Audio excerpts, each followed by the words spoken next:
ভাই আজকে তো আপনি হাসতে হাসতে পাগল হয়ে যাবে, তবে শর্ত হলো আপনাকে না হেসে থাকতে হবে। আর যদি আপনি একটু হেসে ফেলেন তাহলে ভিডিওতে একটি লাইক করে চ্যানেলটি সাবস্ক্রাইব করতে হবে। আর যদি না হেসে থাকতে পারেন তাহলে কমেন্টে জানাবেন। নাম্বার 1।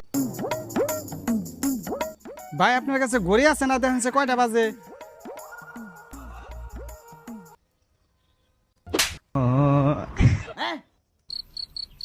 আপনার আবার অট্টে গরিব টাইম জিগান লাগবো কে? টাইম জিগাইছি দেখে তাই মারণ রাখবো। আরে উতি এক খাবার দিছে মানে একটা বাজে। ভাগ্য ভালো 12টা বাজে নাই রে। নাম্বার 2। আব্বা আমার পড়ালে ভাল লাগে না। পড়ালে ভাল লাগে না কি করবি? আমার বিয়ে হারাই দাও। হ্যাঁ যে তোর বিয়ার বয়স হয়েছে না, তোর ভাই তো বিয়ে হচ্ছে না, জানতে চলে তাই বিয়ে হচ্ছে না, তা আমি কি কলা গাছ খাইতে হইছি নাকি? এই সরুর বাচ্চা তাহলে লোকে সামা রস